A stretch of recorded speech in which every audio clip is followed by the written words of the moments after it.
Broadcasting from the KMF Collective Studio, it's time for the Keep Moving Forward podcast. Join us every week as we dive into the stories of remarkable current and former athletes that have transitioned into the real world. Now here's your host, Katie Galley.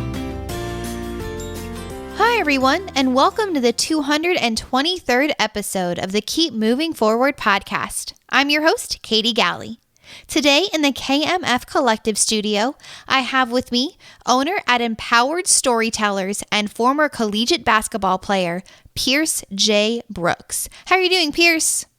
Hi, Katie. Thanks for having me. It's a pleasure to be on your show. Awesome. I'm super excited, Pierce, to have you. Really, thank you so much for stopping by and sharing your story with us today. I'm really looking forward to it. Well, me too. And so, Pierce, to just get to know you and your background a little bit, can you tell us where did you grow up and how, if at all, was your childhood shaped by athletics? Yeah, I grew up in Southern California. I've been a Valley kid all my life, so a suburb of LA. And I was always just the tallest kid. And so everybody around me just, pushed me in the direction of playing basketball. And so I did. And just everything about my life was shaped by athletics after I was 12 years old when I first picked up a basketball.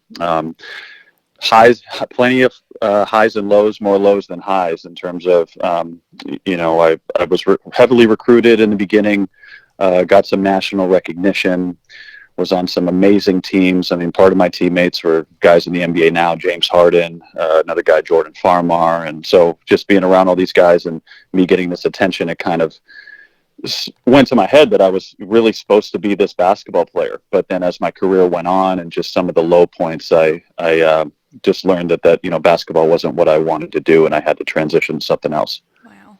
And so what was it, or I guess at what time, what made you realize that basketball, going down that path, was not the career you really desired?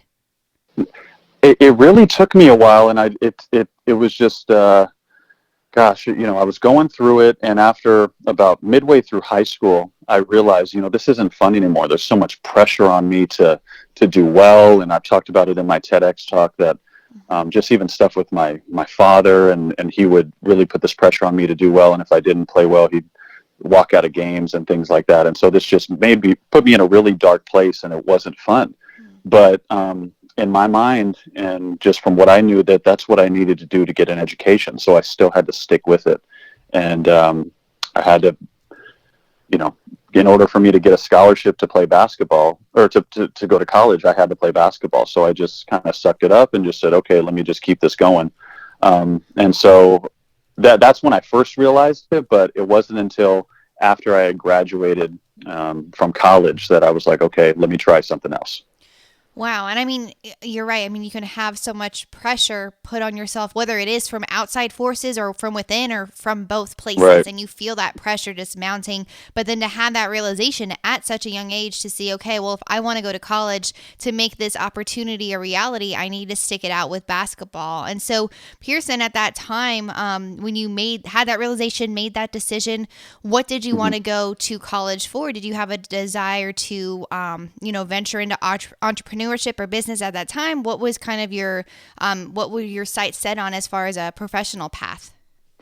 That's such a great question, because it was this weird thing going on within me where it's like, okay, basketball isn't fun, but it's all I know.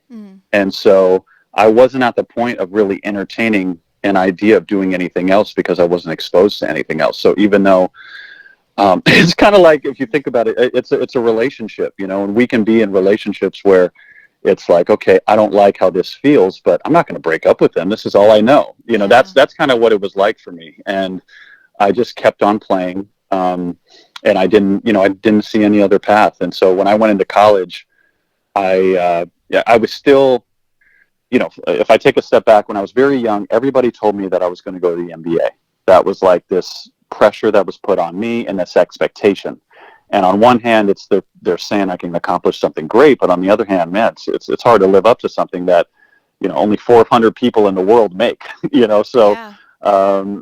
But as I got through college and I started to really I started to be a little more realistic with myself, like, okay, I don't think this is going to happen, but I still need to play. There were still other opportunities that came with it. Like, okay, if you don't make it to the NBA, you could still play overseas. And I still got those offers to do that.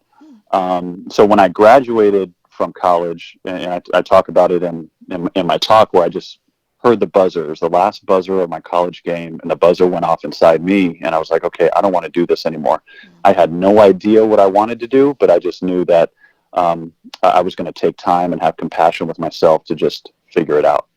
Right. And I think that's that's a huge thing to note, because when anything ends, whether or not you wanted it to, you're ready for it to come to a close or not, it's then, okay, facing up against that next transition. What are you going to do next? And so having that awareness of, okay, I'm going to have grace with myself. I'm going to kind of see what happens next. And so Pierce, when you did that final buzzer went off, looking forward then to post-college life, did you have your eyes set on something? Did at any point, did it kind of settle in? Not that you necessarily wanted your basketball career to continue, but maybe a sense of nostalgia or a little bit of loss because it was something you had done your whole life?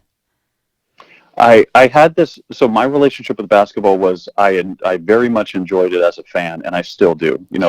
One of my favorite things to do is go to an NBA game or watch basketball on TV. And so I was able to still enjoy that, which I'm happy about. But I knew that I did not want a career in basketball. I wanted to just let it go. I wanted to just be a fan of it. So that also happens with a lot of players, is if their dream has been set on making it professional and they don't, quote unquote, make it, then they still, find some type of lane within basketball or sports, like being a coach or an athletic trainer or something like that.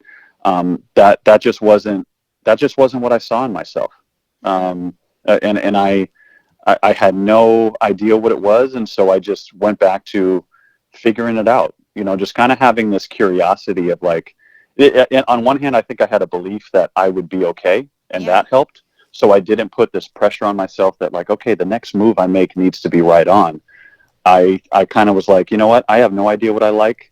I've lost my own voice. Let me just find that voice.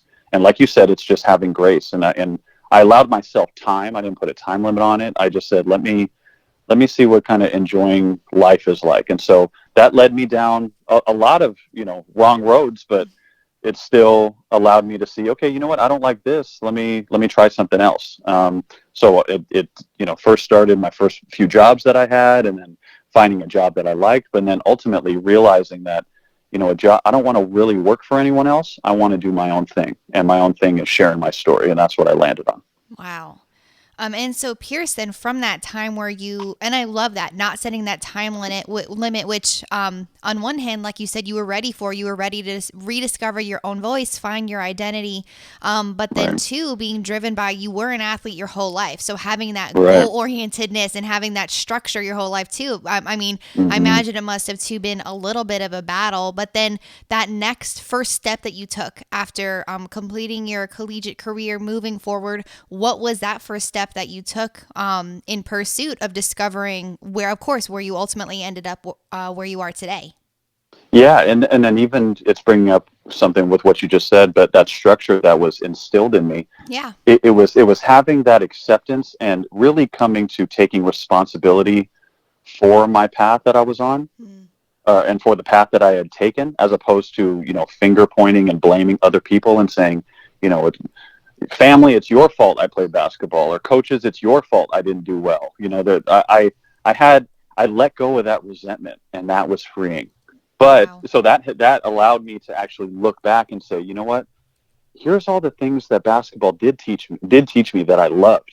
I loved the teamwork aspect of it. I loved the sacrifice you need to put in it, going the extra mile and working until you get your craft right. That's so a lot of the failures that I didn't do in basketball, where I could say, okay, let me take that and transition it to what I'm doing now. And so I think that really helped me a lot to let go of that resentment, and really freed me from any of that my basketball trauma that I experienced.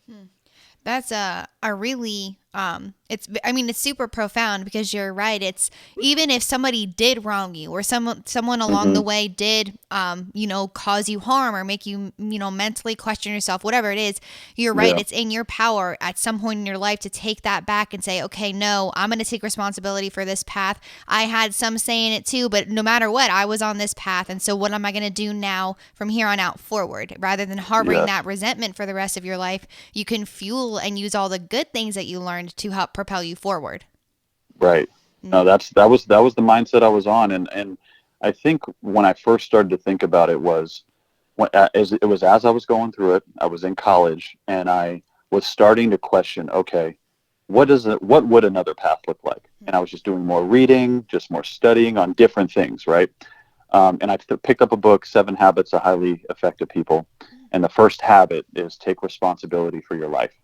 Wow. Everything everything that you've done up until now, it's not pointing the finger at anybody else. It's you. You're responsible for those decisions. And that was freeing. So that planted a seed. And as I started to really build it into a habit of how I started to think, it really changed, how I viewed everything. And that's what allowed me to empower myself to take control on, what I can control and where I can go from here. And it even happens in what's going on right now, right? And we're all going through COVID. We all had to quarantine. We all had, many of us, were laid off, me included. And so I it was another pivot moment where I had to sit back and, kind of look out at which direction I want to go next and say, okay, I need to control what I can control now, take responsibility for what I have moving forward. And I think adding that as a practice and mindset has helped me a lot. Man, that's huge. And I mean, having that huge pivotal moment in your life, but then having set yourself up for that mental success from all the way back in college, being able to take that and harbor that and be able to use it for that forward momentum. Well, Pierce, of course, I want to dive into, what happened to you a couple months ago and where you have been led to today. But initially, when you were first set on this career path, what were kind of the first sets of jobs that you took, and how did you ultimately end up founding Empowered Storytellers? The first couple jobs were, my very first one. It was through a friend, and I was taking apart TVs, and I was putting them in different, each component in different compartments, and at the end of the day, the boss was like, okay, how many did you do? And I said, about 60. And they said, okay, we'll have you about 120 by next week. I said, no, we won't, because this is my last day.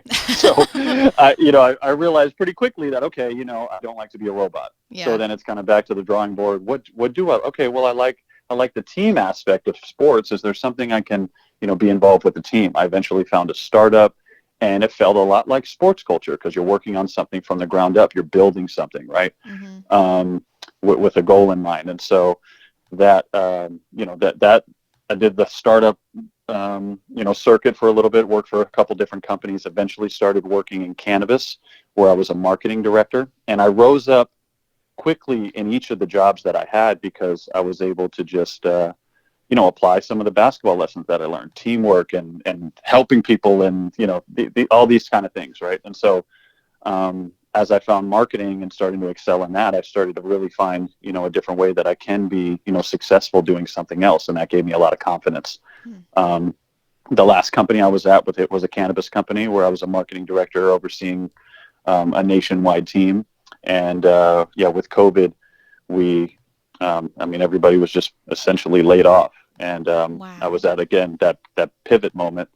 And I just said, okay, what I really like to do more than anything is speak and share my story. I was coming off a few months of since my TEDx talk, and I was getting a lot of people reaching out, people and companies, and wanting some type of service that would help people and empower them and encourage them, with everything that's going on in their lives right now. And that's what really moved me to start my own company, Empowered Storytellers. Wow. So then it was something that was kind of on your heart, but really getting laid off was that the catalyst really that pushed you to say, okay, I'm going to start this. It's now or never? Yes. Wow. And it was something that I had on my, like you said, it was on my heart and it was in my vision, but it was kind of a down the road thing. Like, Right. I didn't put a timeline on that either. Now, sometimes timelines aren't not having one isn't good. And in this case, I was just kind of going with the flow. But COVID really made me, choose my own destiny from this point. It brought me to another pivot moment. And there's just been many situations in my life where I wanted to turn something bad that was going on in my life into something good, and turn a message out of the mess that I was going through. And so this was another example, and I had been there before. And so I just, gotten used to listening to my own voice and heart and following it. Man, I love that. I mean, turning something so objectively bad, something that is really challenging and transitional in your life, but deciding, okay, I'm going to make something good and empowering out of this. And so, Pearson, for you, you said it was something you would like to share in your story. It was coming off of that TED Talk. So with Empowered Storytellers, what is your ultimate goal? Who are you aiming to help? Is it specifically former athletes like yourself? Who is that aiming at that empowerment? Yeah, so it's a two-legged approach. One is individuals that are really kind of at that stage where I was at, where maybe you've been laid off and you want to, you're viewing this as like, this is a time where I want to do something, but I want to be able to choose, something that's going to fulfill me. There's a lot of people I've been talking to about that right now. They don't just want to, they're collecting unemployment and they're applying for any job because they have to, and they may need the money, but they would also like to choose a path that they really believe in, and they're a little confused about what that looks like. And so I work with a lot of those individuals to help really guide them into the right direction. So that's one. The other side is companies. So companies that have a team, maybe a marketing department or a sales department, that are looking to really uplift their spirits with everything that's going on. A lot of companies have been leaned out. A lot of departments have been leaned out.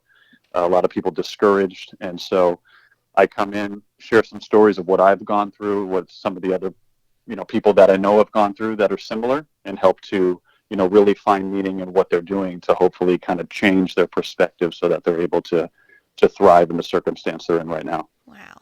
So is it mostly the focus of Empowered Storytellers? Is it then you're acting kind of as a consultant, where you can go to companies, go speak with individuals, and give these talks? Is it more functioning as, I know, of course, now you're going on podcasts and putting your story out there. Is that something that you do as well, where you're putting out your own online content to help people?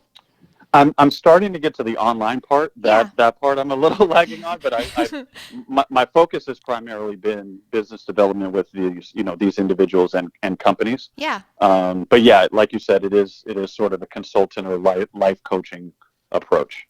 And so, Pearson, I mean, it kind of seems, of course, the catalyst seems to have been COVID and getting laid off. And it was that making that future goal into a right now kind of goal. Right now. Yeah. Exactly. Which is, it seems that COVID catalyzed a lot of things like that, which obviously, again, like you said, taking something bad and turning it into something that could be really good. But you said, too, that TEDx talk kind of started to stir something within you. So how did you even find that opportunity to speak at a TEDx? Why did you choose to do it? I mean, how did that come about?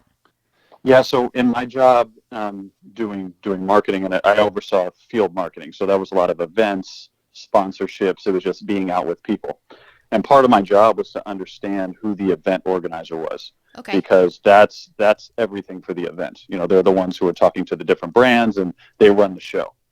And so with TEDx's, there's a lot of, each TEDx has their own event organizer that's putting on the event. And so I had known for a while that I wanted to do one.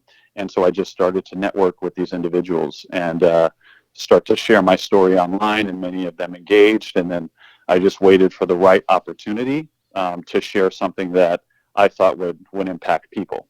So, I had been in talks with, a couple different organizers over the years, but the story that I wanted to share, and the timing of it just, I think all fell into place. Yeah. I mean, it's really amazing how life works, because, right. I just kind of let it. I was open to it, and I saw it as a goal, but I still kind of let it come at the same time. And I think that, just going with the flow, or be water, as Bruce Lee would say. That's kind of how I went about it. And that really is so, it's a poignant thing, because it's, again, if you're an athlete, a former athlete, which I know people who listen to this show, this podcast, they are former athletes or current athletes. You are told and you are driven, and in a great way. You are goal oriented and you're focused. You know what you want to achieve, and you're going to do whatever it takes to get to that goal as quickly as you can. But to hear that as a former athlete, it's also very important to have those goals and to be strategic with how you want to approach them, but to know that everything takes time, and sometimes forcing something to happen right then and there is not actually the correct timeline. So to go through life, like you said, to learn and to educate, and then to be exposed and to network and to meet people and help them as much as they're going to help you. So it's taking that time to really, live your life in pursuit of that main goal that you seek. Absolutely. No, that's spot on. And I think one of the things also, as former athletes, if we are transitioning, part of, we want to take our total experience and see how it applies, because really, when people say ball is life, I mean, that is true. Yeah. Because there's so much about life in our sport experience, and the good and the bad. The bad side for me, quote unquote bad, was, I had major performance anxiety when I played. I was just scared every time to play the game. And it was, I could kill my teammates in practice. I mean, just destroy them. Yeah. But when it got to the game, when there were referees and there was people in the crowd, I froze. And I started to look for different things, like, okay, how can I get over this? This mental hurdle. And I looked for everything outside. So it's like, okay, let me try watching more film. Let me try getting hypnotized. Let me try meditating or doing the Hail Mary. So I tried all these different things, and it helped it for a little bit. But the one thing I didn't really try, which was actually doing the work. I wasn't willing to get up at 6 a.m. to get extra shots up. I wasn't willing to work on my ball handling for an extra 2 hours after practice. So the confidence in my skills were just, they had plateaued, because I wasn't working on it, and I couldn't look for something outside to help my skills. Right. And so that's the same thing in what I do and how I approach speaking or anything else I do. Being prepared and practicing the right way, and being willing to take it that step further, so that I'm confident in my message. That really is, that's such a good point. I mean, because it's easy to get, you think, man, I'm so terrible at this, or I wish I was better at this. And you get almost, you're your own worst enemy, and you get inside yourself internally, you just mess up in your own head. And then, then to think about, okay, well, where am I actually lacking, and what areas can I improve for myself? And so for you then, Pierce, when you were starting to approach public speaking and knowing that storytelling was something that you wanted to begin and to share your own story specifically, how did you then navigate that approach? So reflecting back on your basketball career and thinking, okay, maybe if I had really focused in on my skills, then I would have, overcome that performance anxiety eventually. So then translating that to what you do today with storytelling, how did you kind of bring that in, and how did you realize what were the things that you needed to most work on?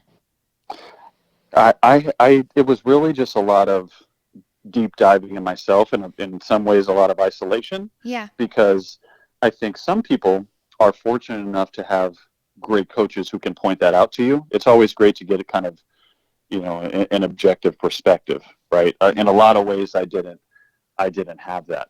The people that were telling me to get, either get over it or just shoot, and it was deeper than that, Right. So it wasn't until later that I kind of, okay, this is what it was, and here's why I didn't do well. So a lot of us a lot of the time have to be our own coach. And you have to find your own voice and be able to be honest with yourself, and that's part of leaving the resentment. It's like, Pierce, you didn't do enough, and that's why you didn't go further. And I'm not talking about if I would have put that extra shots up that I would have went to the NBA, because that's just crazy. Who knows? But I would have at least been more confident in my own game. Yeah. And so if I learned that lesson from basketball, okay, how can I be confident in my game now? I need to do it. I need to do the work. I need to speak.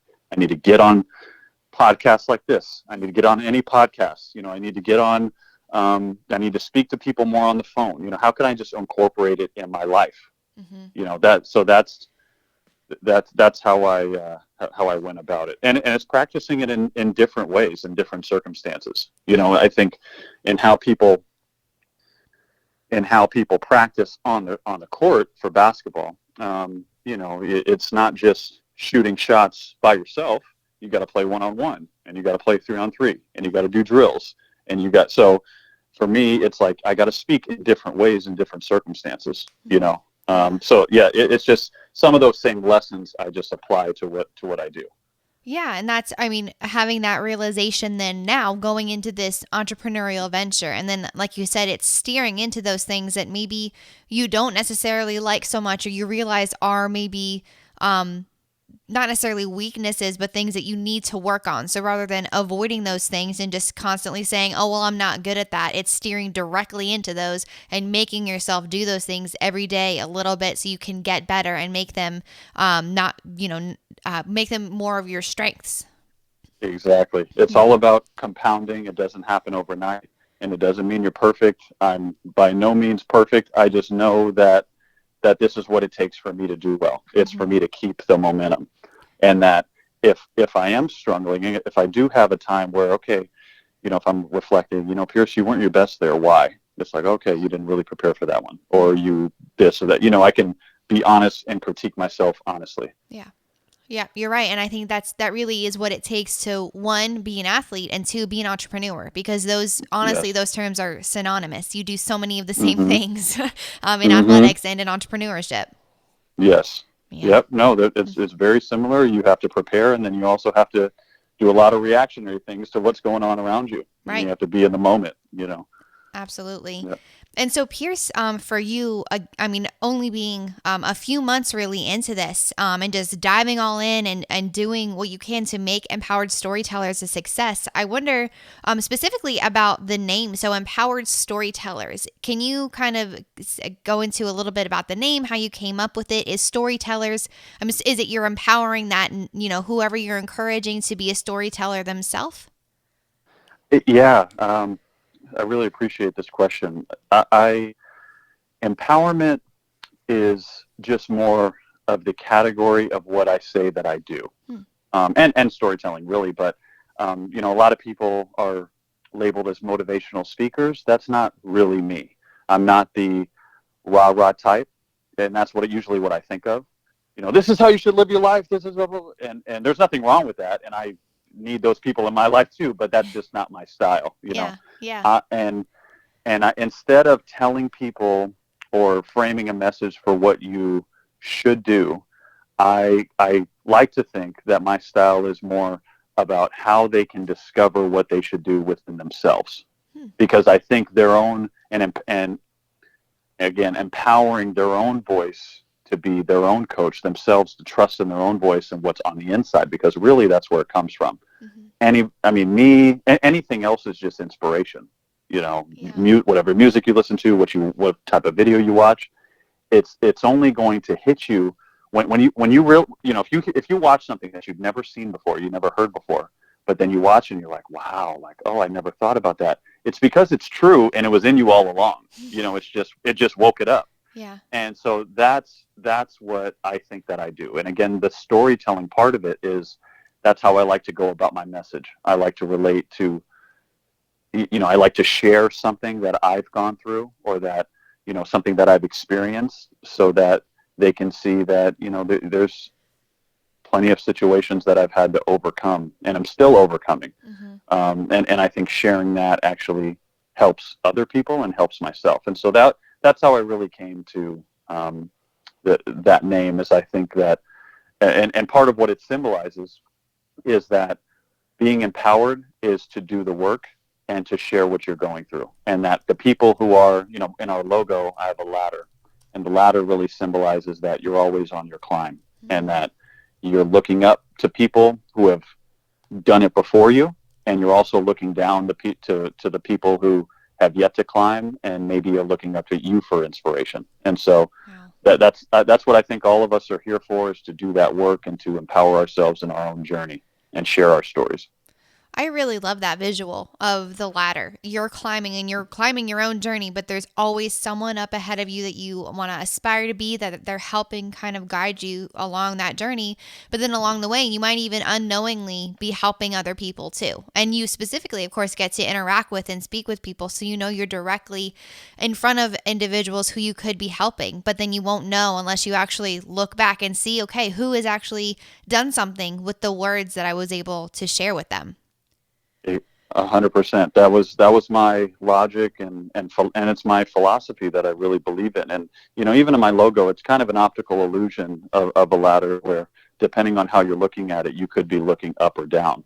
And I wanted it to symbolize that, that to really show me that, hey, I always, no matter what, have a long way to go, and I'm still climbing. And part of my climb is looking down and helping others, and that's how we all keep moving forward. Absolutely. Oh, nice. You incorporated your tagline and mine in the same one. It was crazy. Love it. That's what life is about. It's not by accident. Yep, it is. Love it. I love it.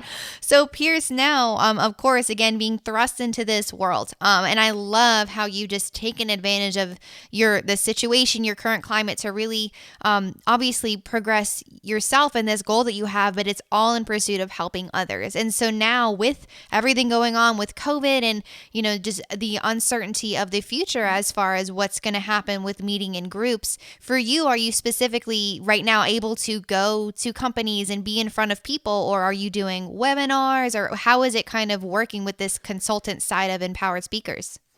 I'm doing everything online.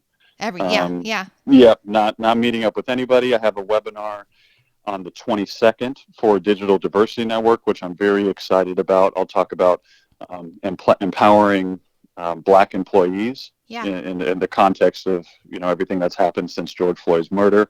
And so a lot of my conversations lately have been around those topics, and which it's very important that we continue to keep this conversation going.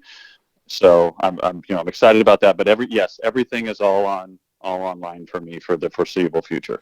Gotcha. And so and of course, kind of being Empowered Storytellers being born into that. So it's born into this online platform, and then making that transition into, hopefully again, when we begin to meet in person, what do you see as on the horizon? Of course, having no knowledge of what could possibly happen in the future, what do you see as the progress of Empowered Storytellers? Where do you see it growing to, expanding from webinars into meeting on person, or where do you just see it growing?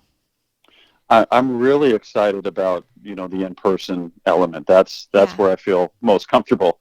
But this is really, if I'm turning lemons into lemonade and looking at the good side of this, is it really forces my online presence, which I would have lagged, as much as when you asked the question about am I doing, online content, I need to be doing a lot more of that. And so I would have been doing less if COVID wasn't happening.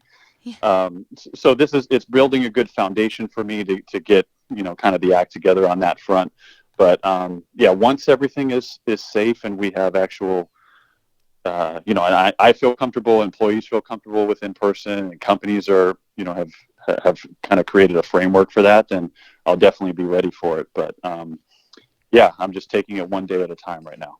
Yeah, absolutely. And that's, of course, all you can do. But like you said, making the most of every day, and seeing what you can do with the platform you've created, and just continue to grow it.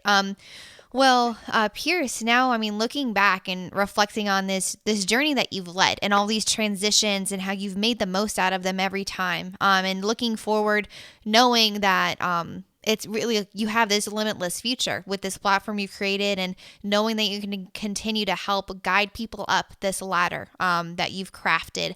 I just have one final question that I ask all of my interviewees. What do you want to be remembered for? Wow, what a profound question. I want to be remembered as,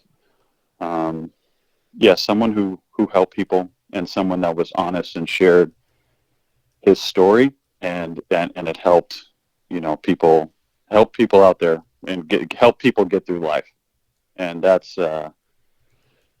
really my, guiding light is, and I think it really saves my life and helps me, move forward in my own life to share, because I talk about right now, my message is talk it out, don't act it out. And if I'm not talking, I can isolate like I did in basketball, keep stuff in, and it's just not good for me. It's not good for anybody. But I find healing in sharing what I go through.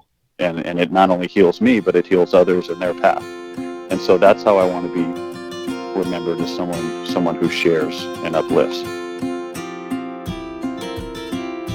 Thank you all for tuning in. I hope you enjoyed today's episode.